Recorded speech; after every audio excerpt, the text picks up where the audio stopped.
¿Quiere abrir su Biblia, por favor, en el libro de los Hechos, en el capítulo número 1, versículos 6 y 7? Vamos a continuar con nuestra serie, La soberanía de Dios. Este es el tema número 11, que es el penúltimo, y el tema, o el título de este mensaje, es su control de los tiempos. Y vamos a ver cómo Dios, en su omnipotencia, en su soberanía, tiene total control de los tiempos, de las ocasiones. Hechos capítulo 1, versículo 6. Dice así: Entonces los que se habían reunido le preguntaron, diciendo: Señor, ¿restaurarás el reino a Israel en este tiempo? Esta pregunta se la hicieron porque ellos habían recibido la promesa de Dios de que siempre iban a reinar. Dios le había dado esa promesa a David, pero Dios se refería a un reino eterno. Y como ellos estaban en ese momento bajo el yugo de Roma, ellos le hacen esta pregunta a Jesús: ¿restaurarás el reino de Israel en este tiempo? Y la respuesta de Jesús en el versículo 7 les dijo: no os toca a vosotros saber los tiempos o las sazones que el Padre puso en su sola potestad. Esta es una declaración de la soberanía de Dios, del gobierno de Dios soberano sobre los tiempos y los acontecimientos y las circunstancias. Hay tres puntos importantes que yo quiero resaltar del versículo 7. El primero es, a la respuesta de ellos: no os toca a vosotros saber los tiempos, dijo. Y aquí la palabra tiempos, cuando Él les dice, no es de ustedes saber, a ustedes no les debe de interesar los tiempos, o sea, y aquí la palabra tiempos se tradujo de una palabra griega, cronos. Cronos es el tiempo que medimos con minutos, con horas, con segundos, pero también es el tiempo que medimos por medio del calendario, como hoy 16 de diciembre del 2007. Ese es el tiempo cronos, el que medimos nosotros, ¿sí? Bien, entonces, ¿qué les dice el Señor? A ustedes no les toca saber ni la hora ni el día de ciertas cosas que solo al Padre le competen, porque ni la van a entender, ni van a saber qué hacer, pero solamente lo revelado es para ustedes. En otras palabras, de cronos es donde viene la palabra cronómetro, que es con el que medimos el tiempo, ¿sí? Con un reloj. Y luego enseguida dice: no os toca a vosotros saber los tiempos y las sazones. Aquí la palabra sazones es una palabra kairos, y kairos también significa tiempo. Pero la diferencia entre cronos, que es medir el tiempo por medio del cronómetro y del calendario, la diferencia entre cronos y kairos, que también es tiempo, aquí kairos se refiere al tiempo de Dios cuando Él actúa. Se refiere al reloj de Dios, si podemos decirlo de esa manera, ¿no? Para que me entiendan. Se refiere al calendario de Dios. Es decir, que en los tiempos señalados por Dios, en su calendario, se cumplen en el cronos de nosotros, que medimos por días y fechas, ¿sí? Se cumplen sus propósitos y sus planes. No sé si alcanzaron a distinguir la diferencia. Otra vez, cronos es el tiempo que nosotros medimos, es el reloj, el tiempo y los días que nosotros medimos. Y kairos es el calendario de Dios, es el reloj de Dios. Aunque para Dios no existe el tiempo, porque en la eternidad el tiempo no existe. No sé, porque no existe el tiempo. Bien. Entonces les dice: no les toca a vosotros saber esos tiempos, cronos, o sea, día y hora, y las sazones, o sea, cuando Dios decide actuar. No lo sabemos. está en la soberanía de Dios. Ahora noten la tercer punto importante aquí. El número 1, no os toca a vosotros saber los tiempos y las sazones, pero luego añade que el Padre, Dios, el Padre, de una manera soberana, puso en su sola potestad. Aquí el verbo que Dios puso significa destinar. O sea, Dios en su soberana voluntad, en su tiempo de Él, destinó en su única, no hay otra autoridad como Él, en su única potestad. Y aquí potestad se tradujo de una palabra exousia. Esa palabra también se traduce por autoridad. Y la definición de exousia es libertad de accionar. Significa libertad y derecho de actuar, ejerciendo autoridad. Es como la autoridad que tiene un papá, un padre de familia. Tiene la potestad, la exousia, tiene la autoridad, la libertad de accionar, el derecho y la responsabilidad de actuar, educando a sus hijos. Y a nadie le pide permiso. Él actúa y ejerce su autoridad. Bueno, ¿cómo aplicar exousia, que se tradujo en su sola autoridad, en su solo poder? Es decir, que nuestro Dios soberano tiene la autoridad, tiene la libertad de accionar, de hacer las cosas como Él quiera hacerlas, ¿sí? A la hora que Él quiera cumplirlas. Él tiene la autoridad absoluta y la ejerce sin pedirle permiso a nadie.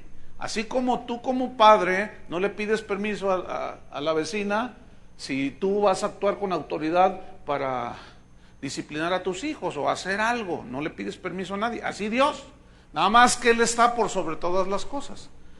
Ahora, estos tres principios nos enseñan una cosa, que nos está prohibido por la Biblia poner fechas para que se cumplan cosas de Dios. Eso no nos compete a nosotros según la Biblia.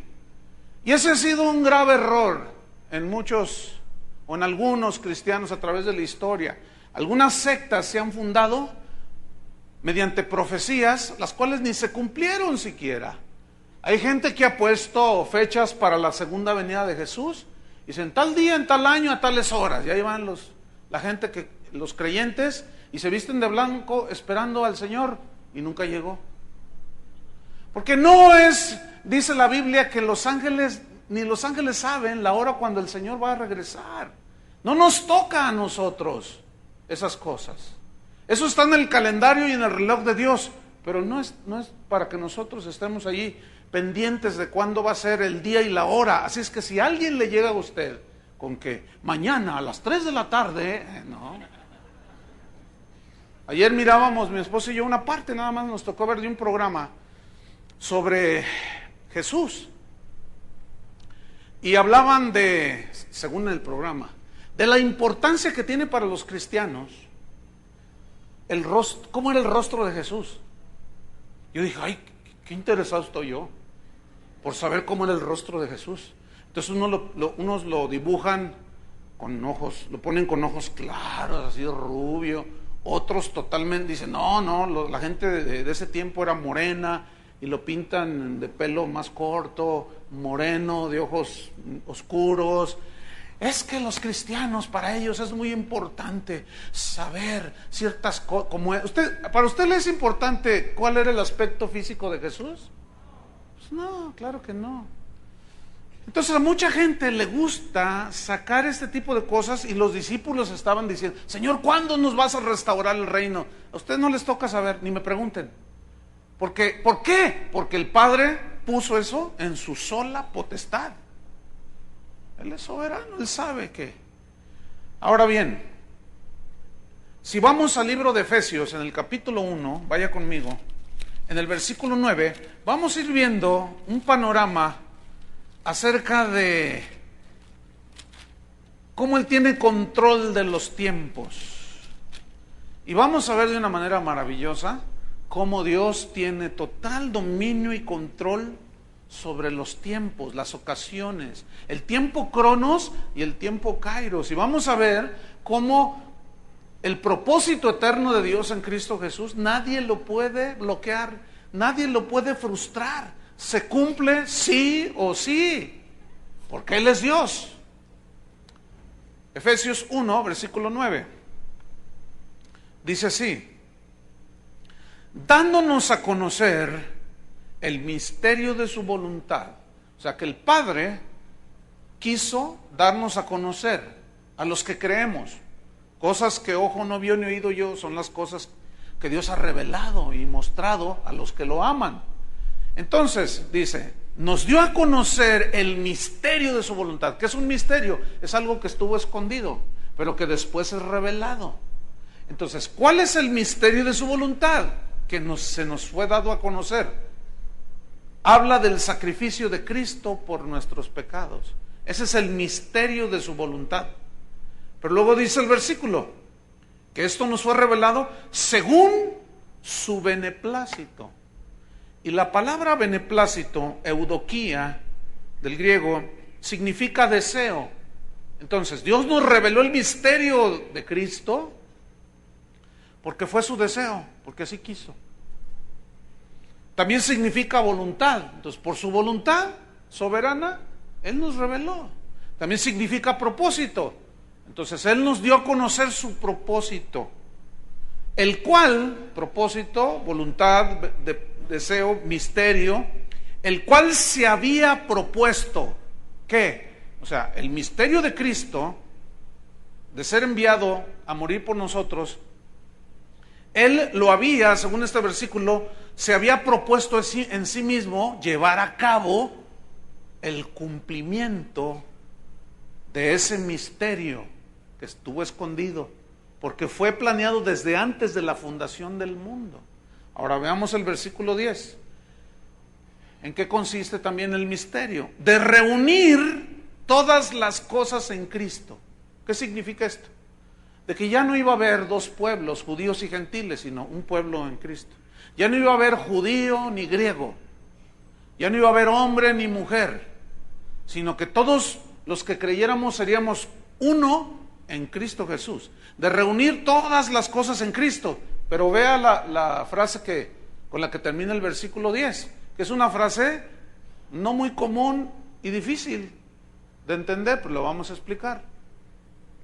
De reunir todas las cosas en Cristo en la dispensación del cumplimiento de los tiempos.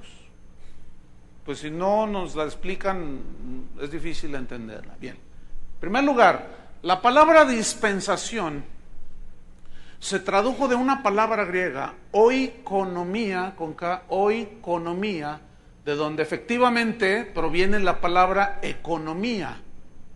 Y economía significa administración eficaz.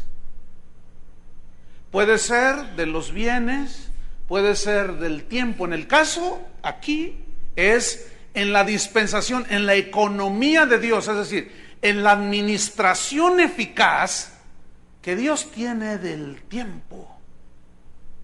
Que no se le escapa nada, no se le va un segundo sin que Él tenga todo en control. Esto es maravilloso, ¿eh? En la dispensación, en la economía de Dios, en la administración, para que tuviese cumplimiento, ¿qué? De los tiempos. O sea, en la administración de Dios, el control que Dios tiene sobre todo. Aquí eso significa dispensación o economía, ¿sí? Y aquí tiempos es kairos, o sea, el reloj de Dios, el calendario de Dios.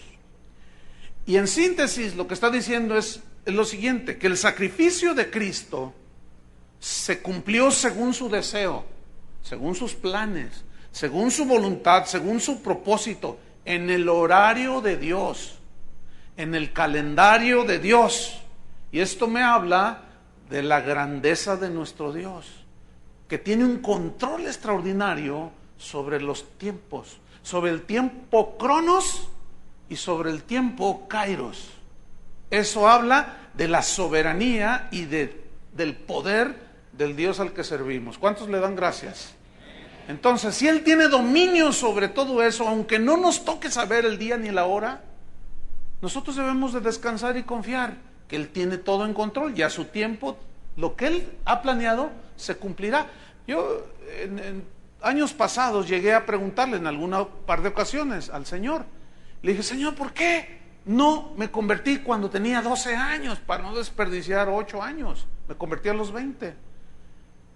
¿Y saben cuál es la respuesta? Porque no era mi kairos, porque no era mi tiempo. Y a veces estamos nosotros allí desesperados por ciertas cosas. Debemos de descansar en el Señor, porque los planes que Dios tenga para ti y los tuyos, nadie los puede intervenir, nadie los puede boicotear, fíjate, porque Dios es todopoderoso. Y es lo que vamos a ir viendo, cómo Dios tenía dominio total sobre los tiempos y las ocasiones, en su sola potestad. En Gálatas capítulo 4, que está atrás de Efesios, está otro versículo muy interesante, cuando habla acerca del tiempo kairos de Dios, cuando Jesús había de venir aquí a la tierra. Su venida del Hijo de Dios se profetizó desde el Antiguo Testamento múltiples veces, múltiples ocasiones.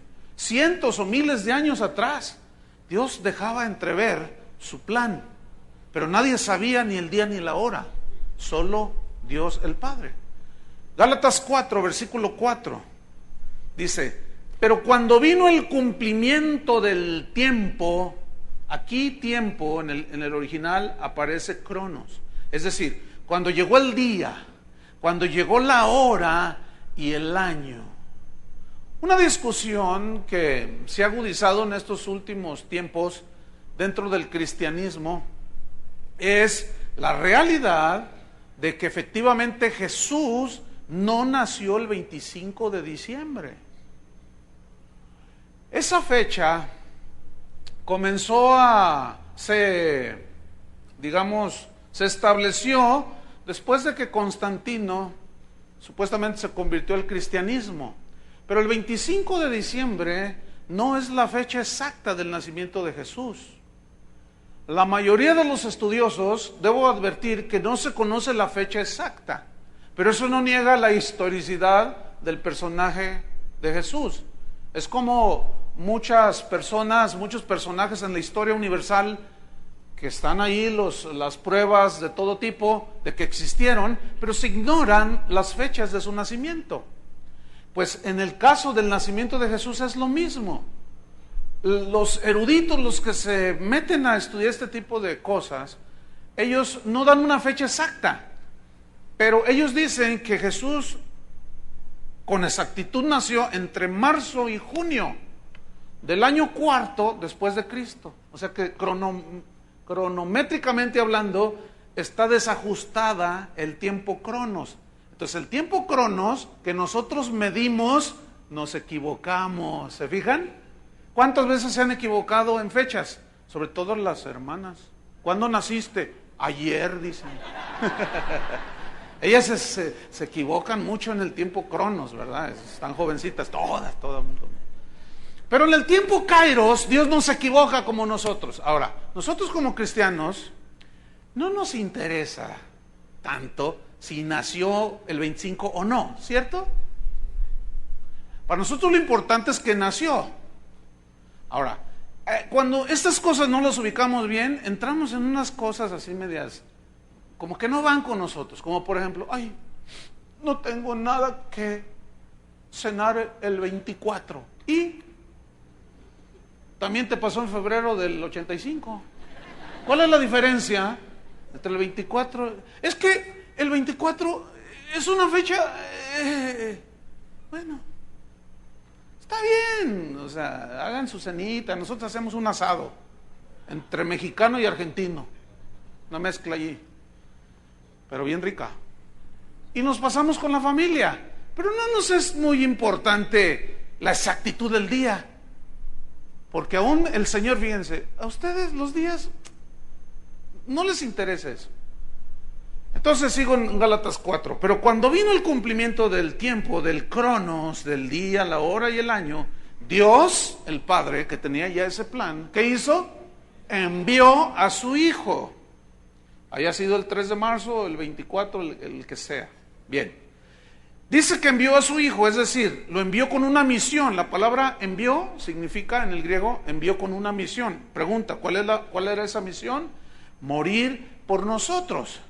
Ahora, envió a su hijo nacido de mujer. Ahora les voy a hacer una pregunta muy obvia. El que no la responda, no respondo. A ver, ¿de cuántas mujeres debería de nacer el Cristo humano? Usted dice, ay, pastor. Hasta parecen las preguntas del juego ese que jugamos el otro día de preguntas bíblicas, bien obvias. ¿De cuántas mujeres debería de nacer el Cristo humano? Díganlo. Ay, algunos me dijeron, no, pues de una. Pues sí, de una. Es una pregunta muy obvia. Ahora, ¿por qué hago esta pregunta tan obvia? Porque les voy a hacer otra pregunta. ¿Ustedes creen que en Israel había otras mujeres piadosas, amadoras de Dios, buenas, santas, entregadas a Dios? ¿Ustedes creen que había muchas otras aparte de María? Por supuesto que sí, pero Dios es muy obvio.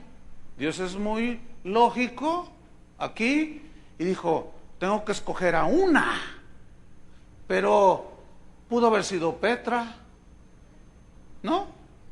Pudo haber sido Gumesinda, pudo haber sido Patti, pudo haber sido Susi, pues no, fue María. ¿Pero por qué María? Porque Él quiso, porque Él la escogió a ella.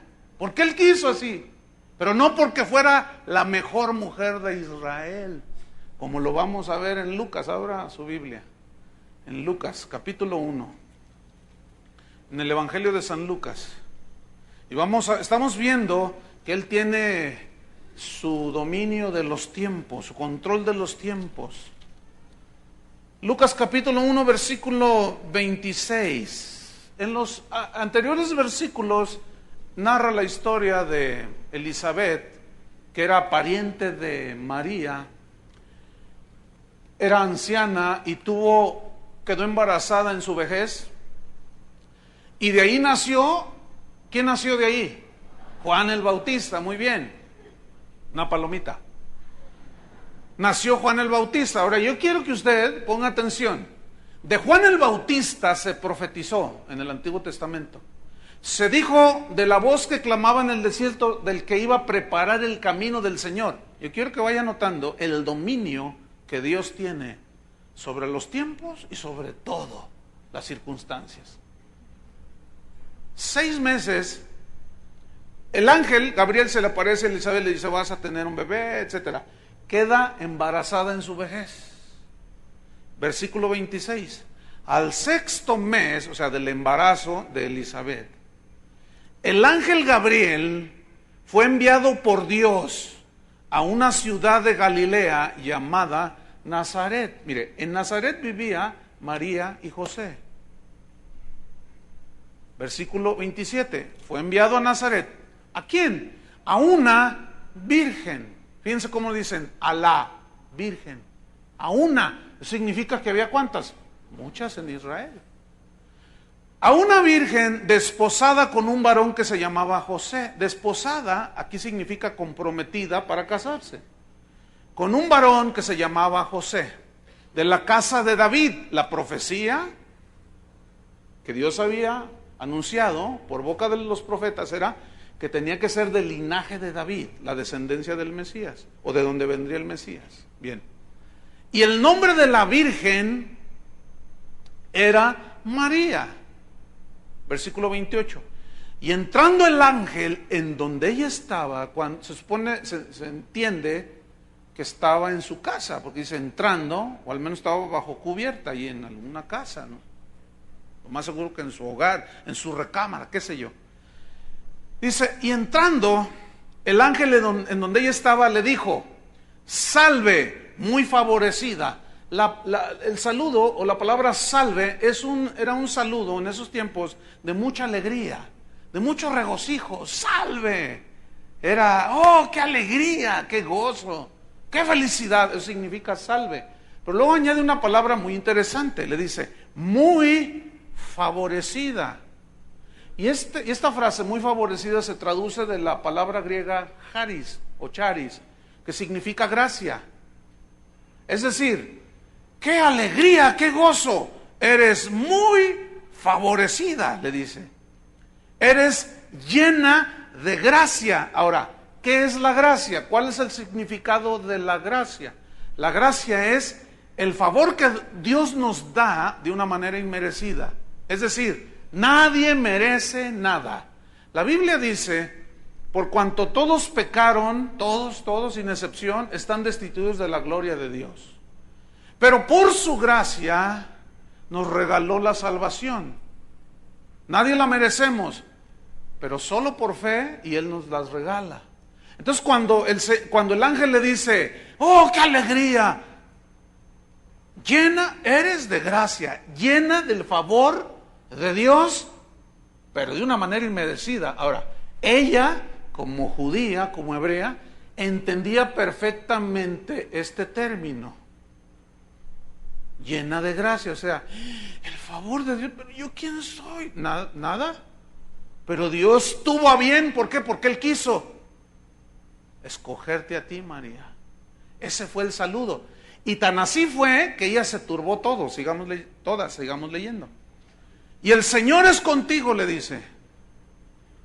Bendita tú entre las mujeres. Oiga, no todas fueron madres de Beethoven, ¿verdad que no? No todas fueron madres de Napoleón Bonaparte. No todas fueron mamás de Platón. No todas fueron madres de Chuy García. Nomás una. Bueno, qué privilegio, ¿no es cierto? Ahora, viene una pregunta. ¿Ella lo decidió? No, porque era una simple humana. Ella no decidió absolutamente nada. Ella estaba totalmente turbada. Veamos la historia. Versículo 29. Mas ella, cuando le vio, se turbó por sus palabras. ¿Saben qué significa eso? No captó, no entendió, como diciendo, ¿yo? ¿Pero quién soy yo? Nadie. ¿Pero por qué yo? Porque Dios lo tuvo a bien. ¿Pero yo qué hice para merecer? Nada. Pero no es por obras, es por pura gracia.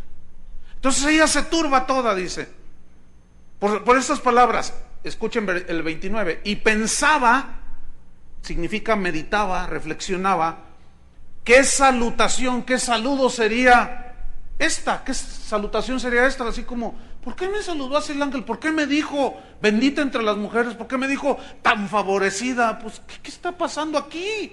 Ahora, si ella hubiera tenido el concepto en que muchos hoy la tienen, no se hubiera turbado. Hubiera dicho, ¿te tardaste, Gabriel? Si ya, ¿qué no ves que yo aquí soy la mera mera? Escúchame bien, el título Madre de Dios es blasfemo. Lo digo porque es una verdad en las Escrituras. No existe ese título. ¿Por qué? Suena un poco para nuestra idiosincrasia. Dios no tiene madre. ¿Por qué? Porque Él es eterno. Ella nunca existió hasta que vino su tiempo Cronos, en el Kairos de Dios, y nació. Pero Dios ya existía. Y Jesús ya existía. Ella fue privilegiada porque fue la madre de la humanidad de Cristo. Y decir madre de Dios es blasfemo. Porque entonces significa que ella es más que Dios. Te lo pongo un ejemplo muy simple. ¿Cuántos tienen mamá? Yo tengo mamá. Bueno, ella es más que yo. ¿Entienden? Ella es mayor que yo porque yo nací de ella. Ella es mi madre. Entonces, decir Madre de Dios, que fue un título que se le dio por ahí, no sé en qué siglo, después del 400, se le puso este título. lo cual es antibíblico. Y vemos en la misma reacción de ella cómo se turba y dice, ¿qué salutación es esta? Versículo 30, entonces el ángel le dijo, María, no temas, porque la vio toda temerosa, así como toda, pues mal se veía. Dice, no temas, María, porque has hallado, ¿qué? Gracia delante de Dios.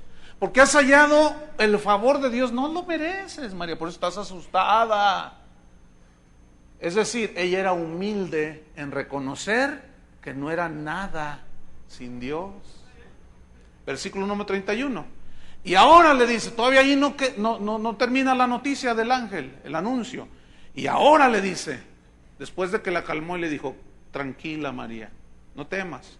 Y ahora concebirás en tu vientre, en tu matriz, dice en el griego, que es donde se concibe, y darás a luz un hijo, le dice. Y ahora imagínense ella escuchando, viendo al ángel y escuchando semejante anuncio.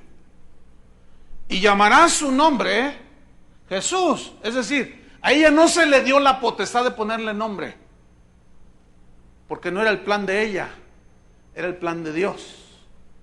Y se le dice el ángel de parte de Dios, y le vas a poner Jesús. Jesús significa Salvador. Sigo leyendo. Versículo 32. Este será grande. ¿Quién será grande? ¿Este o ella? No hay controversia bíblica al respecto. Este será el grande. Y aquí el grande significa el hiper, así está, aparece en el griego, el supremo. ¿Quién es el supremo? Pues el santo ser que iba a nacer. Él iba a ser el grande. Ella nunca asumió que ella iba a ser la grande. ¿Verdad que no? Porque era una mujer piadosa, amaba a Dios, pero los hombres hacemos de los hombres lo que no deberíamos hacer. Entonces le dice y le aclara, este será grande, o sea Jesús, y será llamado Hijo del Altísimo, o sea, el que está por sobre todas las cosas. ¿Se acuerdan que dice en Filipenses que el Señor tuvo una actitud de humillarse a la voluntad de Dios, por lo cual, dice, después de haberse despojado de ese lugar que él tenía voluntariamente, en obediencia al plan, en el kairos de Dios, de despojarse, venir a morir por nosotros, dice que le dio un nombre, que es sobre todo nombre, por eso es el Altísimo. Y será llamado Hijo del Altísimo. 32, estoy leyendo ahí. Y el Señor Dios le dará el trono de David su padre, porque esa había sido la promesa antigua. 33. Y reinará sobre la casa de Jacob para siempre, y su reino no tendrá fin. Será sempiterno, por toda la eternidad. Versículo 34. Entonces María, pues ella seguía turbada, ella seguía sin captar en toda la dimensión de lo que ella estaba recibiendo. Ella hace otra pregunta y le dice, entonces María dijo al ángel, ¿cómo será esto? Pues no conozco varón.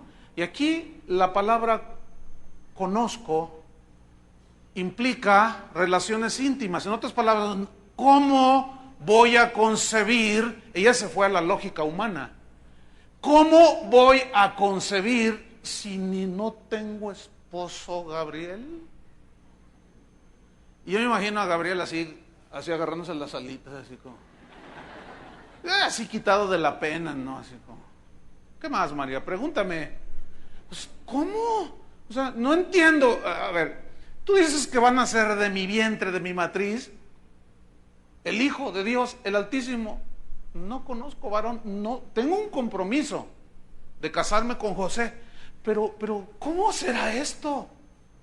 ¿Ven cómo ella estaba en su entendimiento tan limitado como el de usted y como el mío?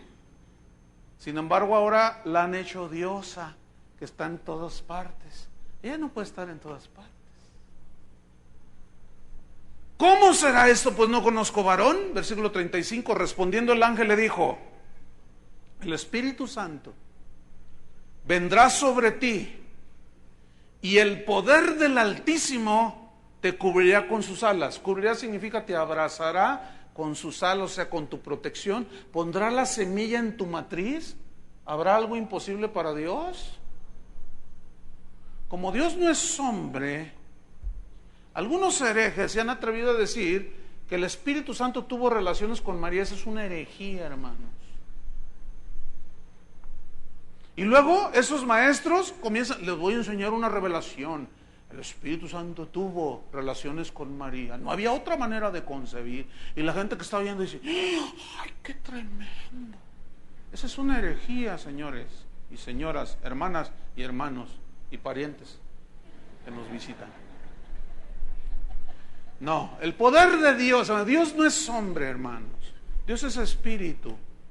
Y puso la simiente de Dios en la matriz de María. Ok. Por lo cual el santo ser, no se me duerman porque está buenísimo, Por lo cual el santo ser que nacerá, será llamado Hijo de Dios. Versículo 36. He aquí tu pariente Elizabeth, ella también ha concebido hijo en su vejez, y este es el 6º mes para ella, la que llamaban estéril, porque nada hay imposible para Dios. Y yo quiero que usted trate de asimilar el dominio que Dios tenía de los tiempos, de las sazones, del cronos y del kairos. Que nace Juan el Bautista de una mujer estéril, que nace Jesús el Mesías de una mujer virgen, todo en el tiempo exacto de Dios. Dice el versículo 38, entonces María dijo, he aquí la sierva del Señor. Aquí la palabra sierva, del griego doulos, significa esclava, que era el título más bajo que había, o la ocupación más baja que había. Entonces yo quiero que noten la humildad de la Virgen María. Señor, le dice, he aquí, dice, la esclava del Señor, la más humilde de sus siervas, de sus esclavas, he aquí. Pero luego dice algo que debería de ser la oración de muchos de nosotros, o de todos los que se dicen ser cristianos. Esa oración la hizo Jesús, en cierta manera la hizo Pablo, y así fue como Jesús les enseñó a sus discípulos, que oráramos, que se hiciera la voluntad, como se hace en el cielo, también se hiciera en la tierra. Y María recibe en ese momento la revelación, el entendimiento de la soberanía de Dios, del control que Dios tenía sobre los tiempos, y finalmente dijo, hágase conmigo conforme a tu palabra. ¿Qué oración? Hágase conmigo conforme a tu palabra. Si tú y yo oráramos eso, sabiendo y conociendo que Dios tiene planes perfectos para nosotros, y que el propósito que Él tiene es llegar aquí, a esta meta, propósitos bien definidos, pero entre el que llegamos al final del cumplimiento de los propósitos que Él tiene para nosotros, en ese lapso hay pruebas, hay situaciones de escasez, de abundancia, como ahora que todos traen su aguinaldo, ¿verdad? Andan todos contentos, ahí felices, pero luego en enero otra vez sin nada en la bolsa, la cuesta de enero, y bueno, en ese cumplimiento pasan muchas cosas, pero lo que yo quiero señalar, hermanos, es que todo eso está dentro del plan de Dios. Nada puede estorbar ni frustrar los planes de Dios. ¿Cuántos dicen amén? Nada. Y Él tendrá control del día y la hora y de todo, hermanos, tiene dominio ahí. Bueno, hágase conmigo conforme a tu palabra, y el ángel se fue de su presencia. Nace Jesús, adelantándome un poco quiero mencionar un versículo en Juan 7. Se manifiesta Él en su ministerio y comienza a predicar Jesús. Y en Juan capítulo 7, en el versículo 28, dice lo siguiente. Jesús entonces, Juan 7:28, enseñando en el templo, alzó la voz y dijo, fíjense lo que dijo, a mí me conocéis, les dijo. ¿A vos? fuerte. Y sabéis de dónde soy. Porque ellos habían dicho, cuando él empezó a hacer milagros y a decir lo que decía, la gente comenzó a decirse entre ellos, oye, ¿qué no es este Jesús?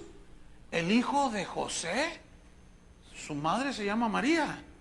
Y sus hermanos son fulano de tal y sultano y mangano. ¿Qué no es él? Dicen, sí es él. Ese solo versículo comprueba que Jesús no se fue al Tíbet.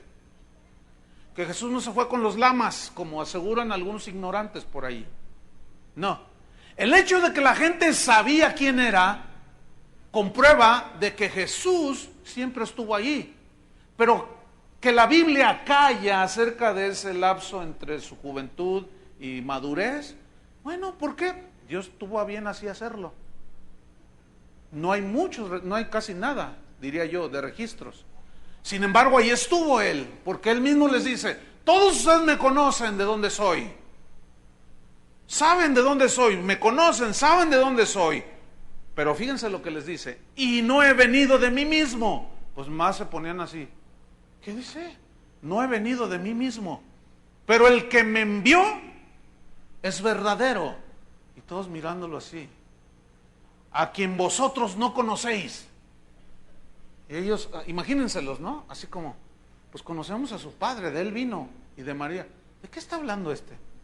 Versículo 29. Pero yo le conozco. ¿De quién estaba hablando Jesús? Del Padre. Pero yo le conozco, dice, porque de él procedo. Y él me envió con una misión. No, en todos los evangelios dice que crujían los dientes contra él. Versículo 30. Entonces procuraban prenderle.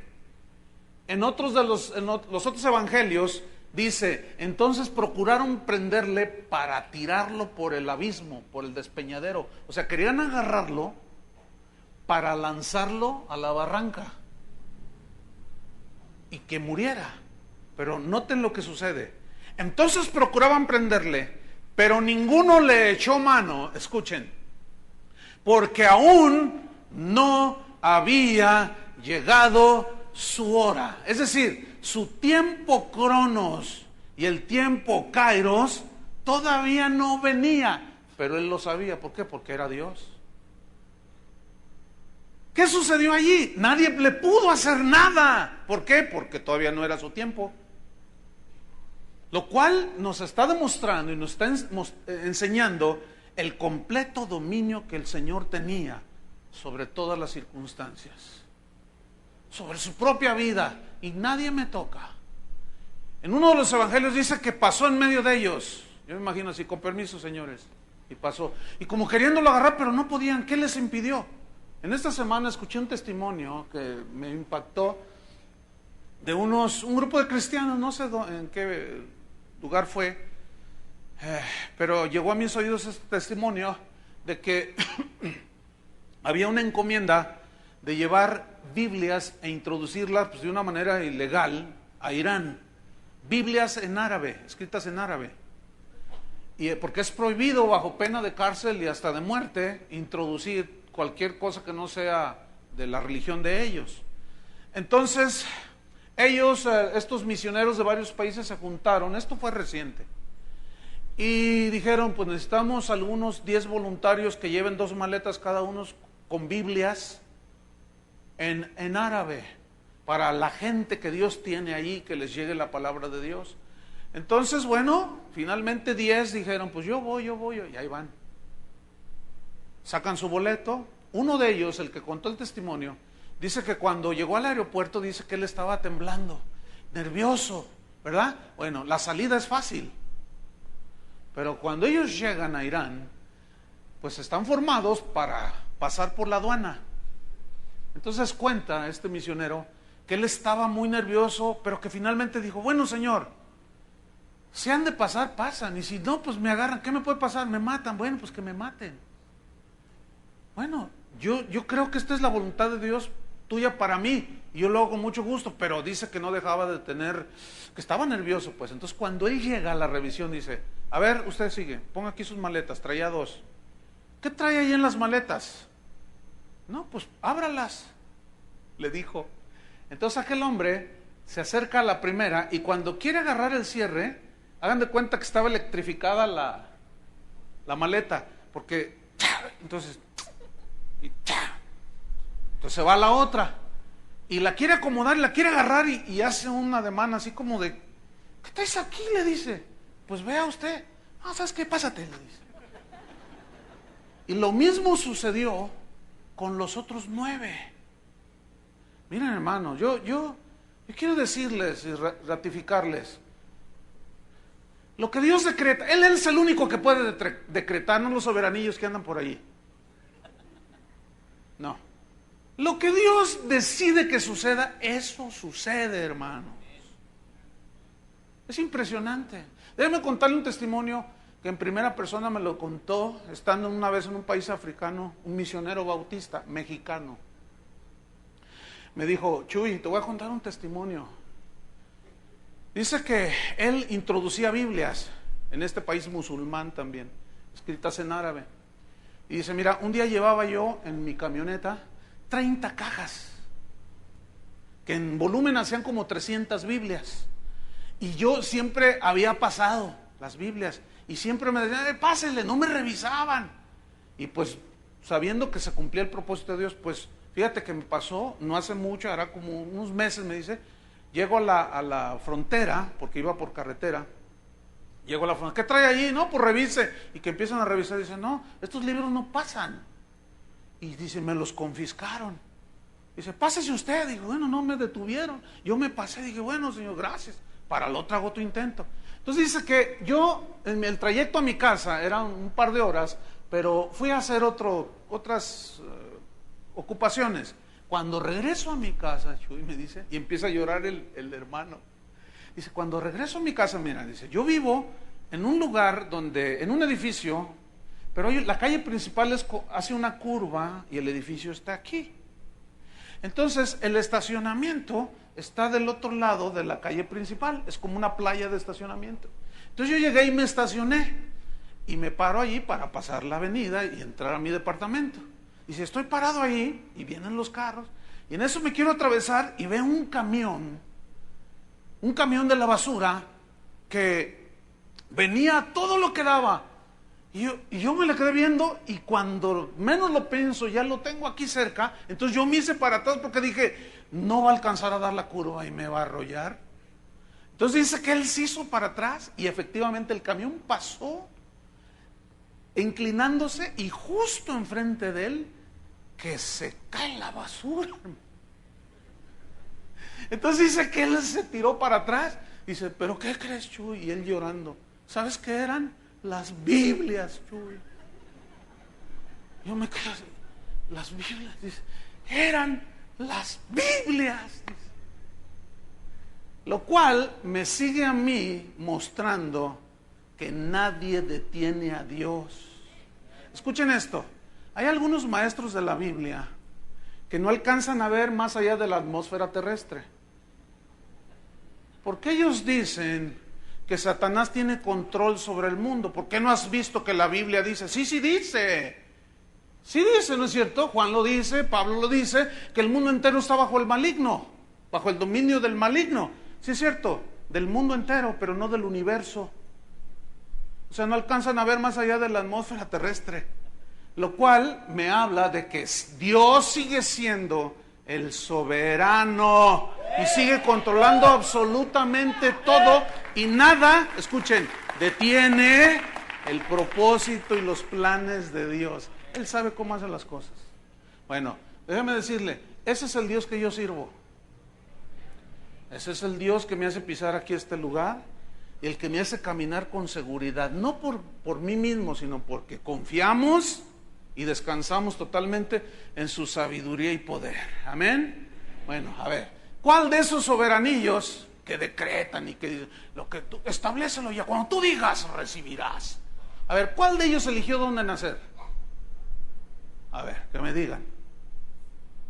¿Cuál de esos soberanillos que andan por ahí? Ni modo, naciste en Tonalá, ya te amolaste. Pero nadie decidió nacer. Digo, no, los que nacieron en Tonalá más es un decir. Tonalá, a mí me gusta. ¿Usted es de Tonalá? Ah, fíjese que me gusta ir mucho a Tonalá. ¿Verdad que sí, mi amor? Mejor ya no digo. No, me meto en problemas. Con razón brincó luego, hermana. Si es el lugar donde sale el sol, ¿no es cierto? Ah, ¿verdad? A ver, ¿cuál de ellos decidió dónde nacer? Pues déjame decirle. Ahora sí que mi Cristo, ese sí decidió dónde nacer, para que vean. Ahora, yo he decidido creerle más a Cristo que ese montón de falsos que andan por ahí enriqueciéndose.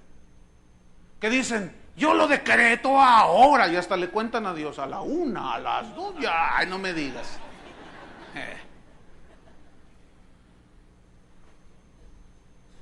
Esos son falsos maestros que se han opuesto a la soberanía de Dios, la anulan con sus declaraciones fantasiosas. Pues Jesús decidió dónde nacer, ¿cómo la ven? ¿Saben dónde decidió nacer? Pues en Belén. Vamos a Lucas, volviendo otra vez a la niñez de Jesús. Lucas 2, versículo 6.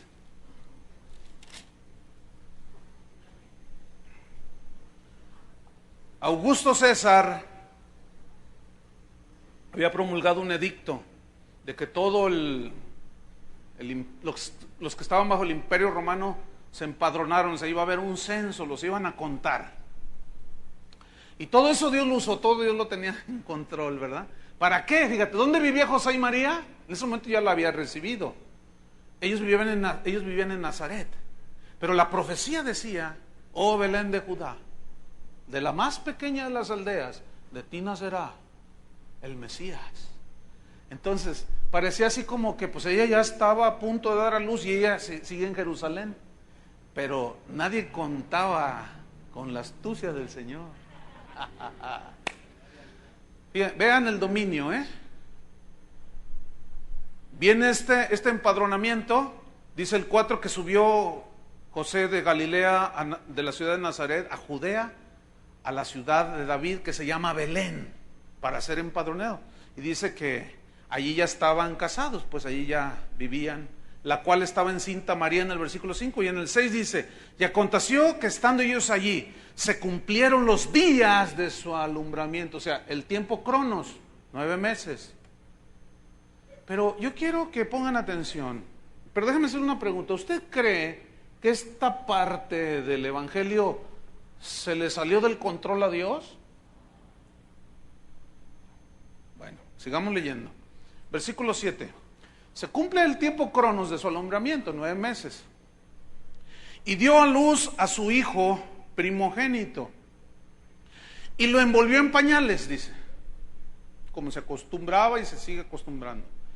Y lo acostó en una cuna de oro, porque no había lugar para ellos en el Holiday Inn. Mire, usted se ríe, pero yo quiero que piense un poquito.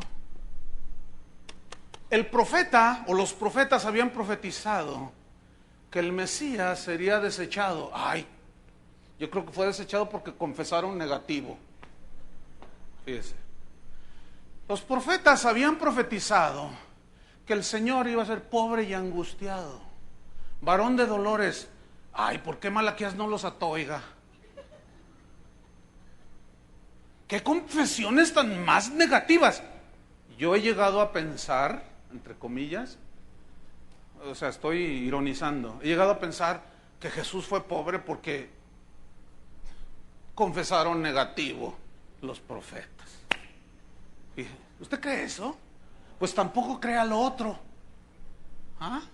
Tampoco les crea a esos mentirosos. Porque si así fuera, entonces ¿de qué se trata esto? Entonces el poder está en tu lengua. No me digas. De esa me como 3 tacos. No, hermano, no. Dios es soberano y Él sabe cómo hacer las cosas. ¿Estamos o no? Bueno, ahora, vamos a poner atención en esto. Dice que envolvió al niño, no en tela de seda ni nada, ni lo acostó en una cunita, ¿verdad? Como las de hoy. A ver, ¿quién de ustedes o quién no, de los que estamos aquí, cuando iban a nacer el primer hijo, ¿se acuerdan?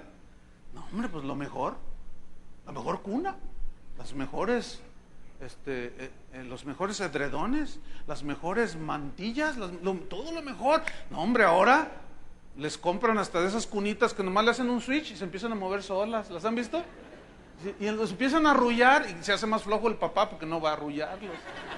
Y ahí están, y luego hasta les ponen musiquita. No, oiga, humanamente hablando, ¿qué padre no quiere que su hijo nazca en las mejores condiciones? Pues humanamente todos desean, nadie quiere que nuestros hijos nazcan en el seguro social, que equivale como al pesebre. Discúlpenme los que trabajan en el seguro social, pero ustedes mismos me han dicho, no, sí es cierto, pastor, es de lo... Bueno, ya no voy a hablar de eso, mejor voy a hablar del evangelio. Mire, cuando dice pesebre, esta palabra pesebre se tradujo de una palabra griega, fatné, que alude a un establo. O sea, está hablando de un establo. Ahora, el pesebre está dentro del establo, pero en primera instancia se refiere a un establo. Ahora yo les pregunto, ¿qué hay en un establo? Vacas. ¿Qué más? Burros, alguien dijo allí. Chivas, esas donde quiera hay.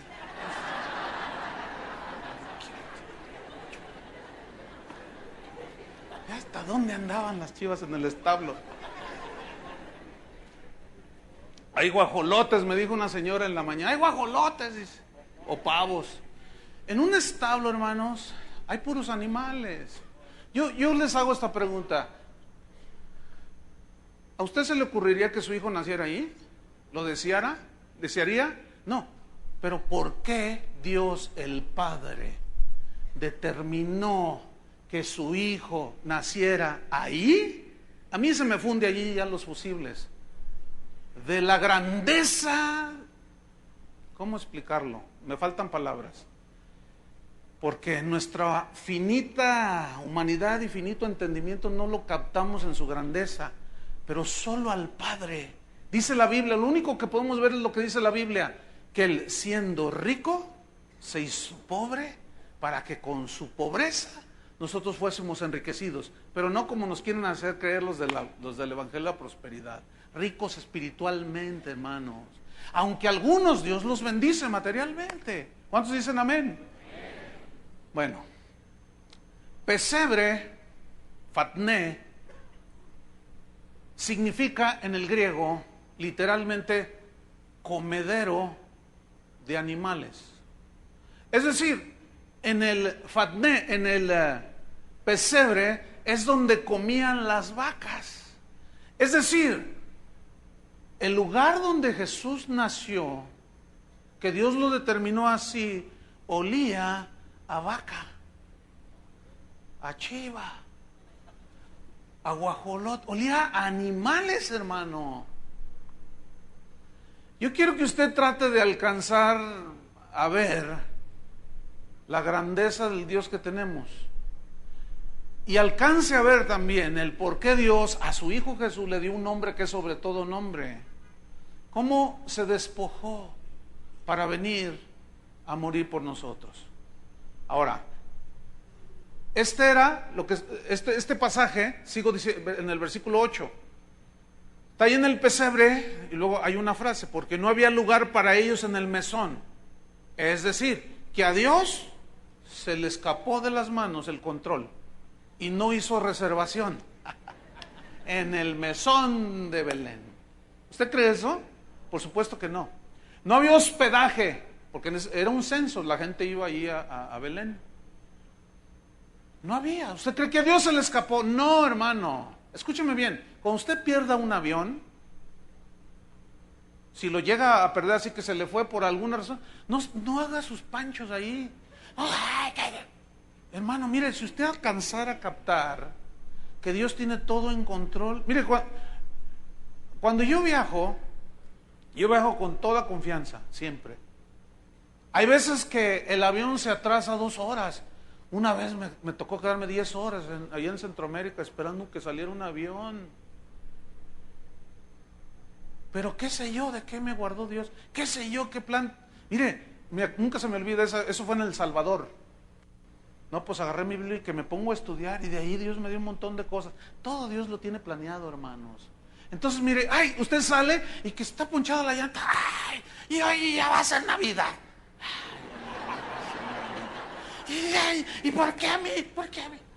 ¿Han oído el comercial ese en el radio que dice, oye, ¿quién ganó? ¿Los Vaqueros de Dallas? ¿Han oído ese? Ah, ¿quién ganó? ¿Los Vaqueros de Dallas? No, perdieron. Y dice, ay, no, Dios mío, ¿por qué a mí? ¿Por qué a mí? ¿Qué hice yo, Dios mío? O sea, que no ganó la quiniela, que no ganó el dinero. O sea, y así estamos muchos de nosotros, hermanos. O sea, como no entendemos, como todavía no nos cae el entendimiento de que Dios tiene control de todo, hermanos.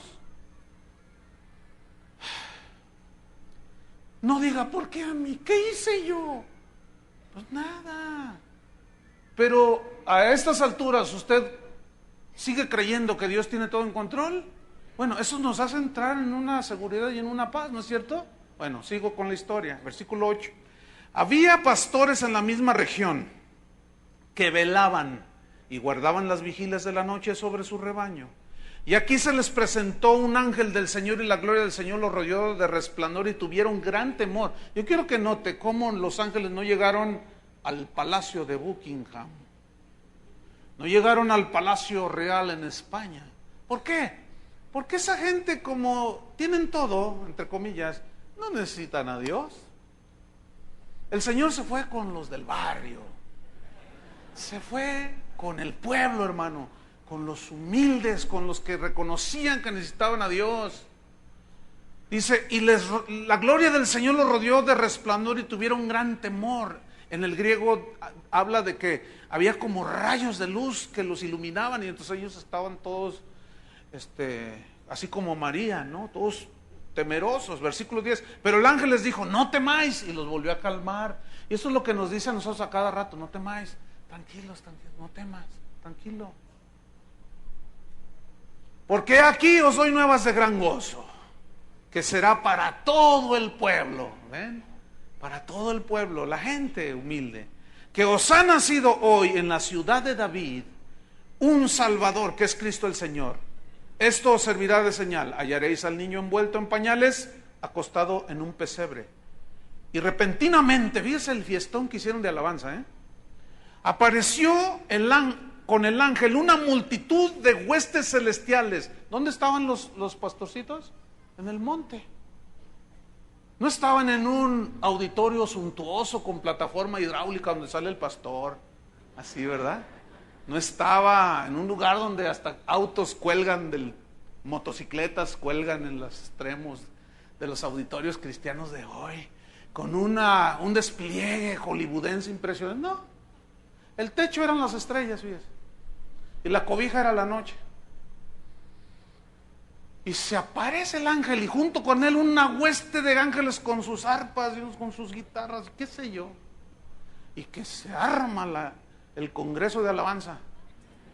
Tremendo, fíjate, dice, porque dice repentinamente, o sea que de pronto volaron a 1000 por hora, no sé, y llegaron, dice, vamos a hacer una fiesta. Qué tremendo. Con una multitud de huestes celestiales que alababan a Dios, dice, y decían, gloria a Dios en las alturas, alabado sea su nombre, y en la tierra paz, buena voluntad para con los hombres. Es decir, Dios ha tenido buena voluntad para con los hombres. Sucedió que cuando los ángeles se fueron de ellos al cielo, los pastores se dijeron unos a otros, pasemos pues hasta Belén y veamos esto que ha sucedido. Fíjese cómo creyeron, que el Señor nos ha manifestado. Vinieron pues apresuradamente, así yo me los imagino corriendo, y hallaron a María y a José y al niño acostado en el pesebre. Yo quiero que usted vea el maravilloso dominio de Dios en toda circunstancia y en todo tiempo. Qué maravilloso. Y para irnos sobre el final, hermanos, Jesús eligió de una manera soberana a sus discípulos. Él dijo, no me elegisteis vosotros a mí, sino que yo los elegí a vosotros. Pero lo que más me impacta de esta elección de los que Él quiere Me impacta la elección soberana de aquel que lo iba a traicionar. Dice en Lucas 6:16, no lo busque. Está mencionando la lista de los discípulos que él había elegido. Y dice, y entre estos Judas Iscariote, que llegó a ser el traidor. Y en Juan 6:70 dice, Jesús les respondió, ¿no os he elegido a vosotros los 12 y uno de vosotros es diablo? Ahora, yo les hago una pregunta. ¿Quién de ustedes o quién de nosotros que tiene un negocio pondría de administrador de los fondos a un ladrón? A ver, ¿alguien? ¿Verdad que no? Tú dices, no, yo no lo haría. Si yo tuviera un negocio, yo no lo haría. No, hombre, ¿cómo voy a poner al tranza aquí? Es más, ni siquiera lo contrato. Por eso se piden las referencias. Que trabajó aquí y allá, y entonces llama, oiga, allí trabajó con usted, ¿y qué tal? No, excelente, un hombre íntegro, entonces lo contratas. Pero usted dice, no hombre, no, ese no le den nada. Ciérrele la puerta, tú se la cierras, no, confías en lo que la recomendación. Bueno, ¿por qué Jesús escogió soberanamente hasta aquel que lo iba a entregar? Y todavía lo escoge y lo pone para que cuidara las ofrendas que la gente les daba para que ellos continuaran en su ministerio. Solo Dios, hermano. ¿Para qué? Para que se cumpliese la escritura. Por 30 monedas de plata me traicionó el más íntimo de mis amigos, que juntos comunicábamos las cosas de Dios. Solo Jesús, hermano. Yo quiero que siga notando la soberanía aún en la elección. Y en lo que aparentemente era negativo para él, resultó positivo. Porque ese fue el que lo entregó. Ahora, ¿cómo Jesús se aparece justo cuando todas las circunstancias están así? Nace Judas, que Dios ya lo conocía desde antes de la fundación del mundo, que le dio la misma oportunidad que a los otros 11 de entregar su corazón a Cristo, pero él nunca quiso. Comió con Jesús, vivió con Jesús, vio las sanidades, salió junto con los 12 y los otros 70 a predicar. Y regresaron diciendo, el Señor, los demonios se nos sujetan en tu nombre y esto está tremendo. Y el Señor les responde, no se regocijen tanto de eso, sino de que sus nombres estén inscritos en el libro de la vida. Pero el nombre de Judas nunca apareció. Sin embargo, Jesús, que sabe todo, lo escogió de una manera soberana. ¿No se quedan pasmados ante el control y el dominio de cómo lo que él profetizó por medio de la boca de sus profetas dijo que sucedería? A mí hasta el sueño me quita, de veras, es en serio. ¿En qué sentido? En que a veces estoy y digo, y agarro la Biblia, y a veces en la noche despierto, voy al baño y agarro la Biblia. Qué tremendo, porque se me viene algún versículo y digo, bueno, ahora es más fácil ahí con la compu, ¿no? Porque abres todo ahí. Qué tremendo, yo sigo pasmado, hermanos, de mirar el control y el dominio de nuestro Dios. Y termino con esto, hermanos. En Juan 12:27, Jesús está en Getsemaní. En Juan 13, él dice, he aquí, llegó la hora. Llegó la hora, les dice. ¿Cuál hora? En que él iba a ser entregado, traicionado y entregado. Pero en Juan 12:27 está este pasaje muy interesante, dice, ahora, en este momento está turbada mi alma. Aquí turbada no quiere decir que él no supo qué estaba pasando. Aquí turbada en el griego significa atribulada, sufriendo. Él estaba sufriendo por la agonía física que estaba teniendo y la carga que espiritualmente él estaba llevando de nuestros pecados. Ahora está turbada, atribulada mi alma. Noten lo que dice. ¿Y qué diré? ¿Qué diré? Padre, sálvame de esta hora. Y ahí hora se remonta a la palabra kairos, fíjense. ¿Qué diré, Señor? Sálvame de este tiempo que tú tenías destinado en tu reloj y calendario desde antes de la fundación del mundo. ¿Qué diré? ¿Sálvame? No, dice. Porque para esto he llegado en esta hora. Un dominio total un conocimiento total de cada minuto, cada segundo, del tiempo cronos y del tiempo kairos. Un dominio soberano de nuestro Dios. Conclusión, hermanos, no temamos el porvenir. No seamos como los que no conocen a Dios, que se afanan, se turban todos buscando el mañana y qué será el mañana. Cuando el Señor, a eso se refería, fíjense, Jesús, cuando dijo, yo tengo todo en control, no se preocupen de qué será mañana, qué voy a comer, qué voy a vestir, vean las aves, vuestro Padre los alimenta. No tengan temor, no se preocupen, ven las flores del campo, ni Salomón se vistió así. Y vuestro Padre las ha vestido así. ¿No hará mucho más con vosotros, hombres de poca fe? Lo único que pide el Señor es fe. ¿Fe en qué? En su soberanía, hermanos. En que Él está con nosotros y que no nos va a dejar.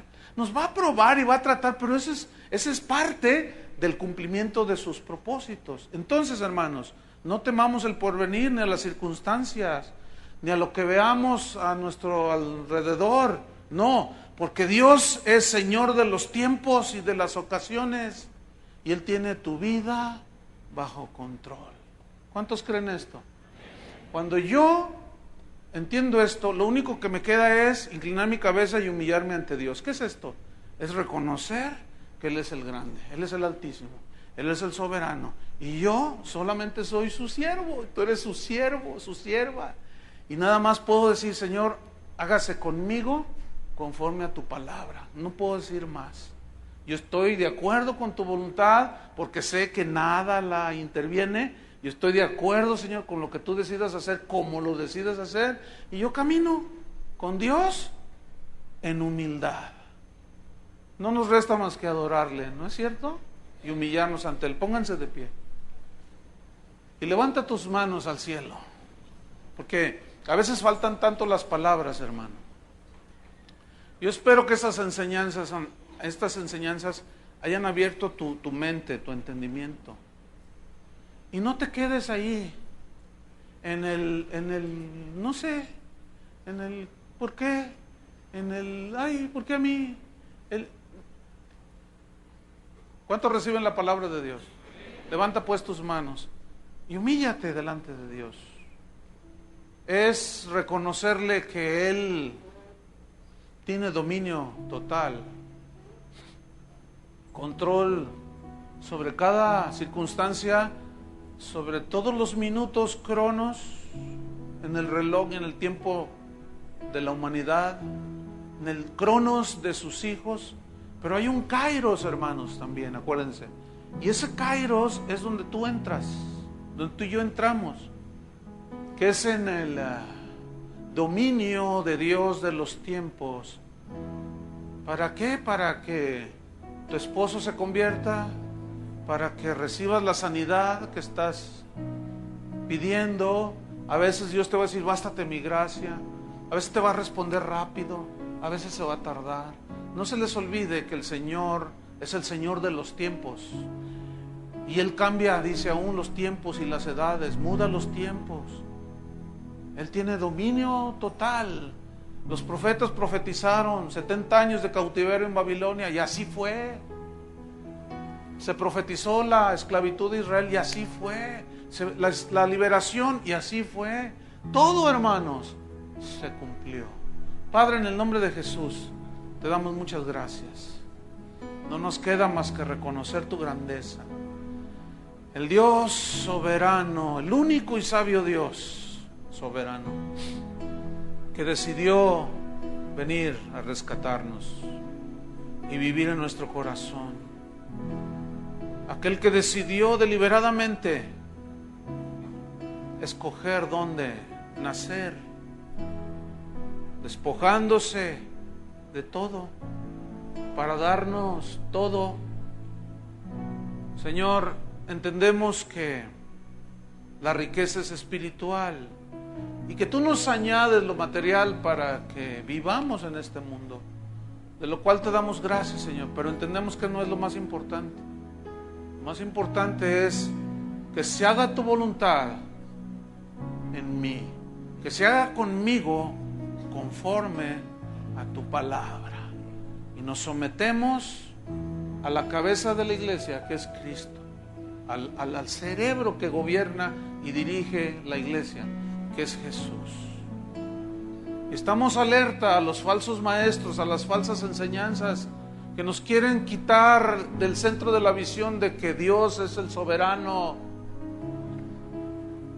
y que todo está sujeto a su voluntad. Padre, gracias porque tú prometiste guardar a tu pueblo y tú nos guardarás, Señor, de todo mal. A veces nos probarás, permitirás que vengan tentaciones, pero siempre estarás allí, Señor, apoyándonos. Nunca llegas tarde a la cita, porque en tu tiempo Kairos llegas en el tiempo Cronos de nosotros y nos salvas, nos rescatas y nos levantas, Señor.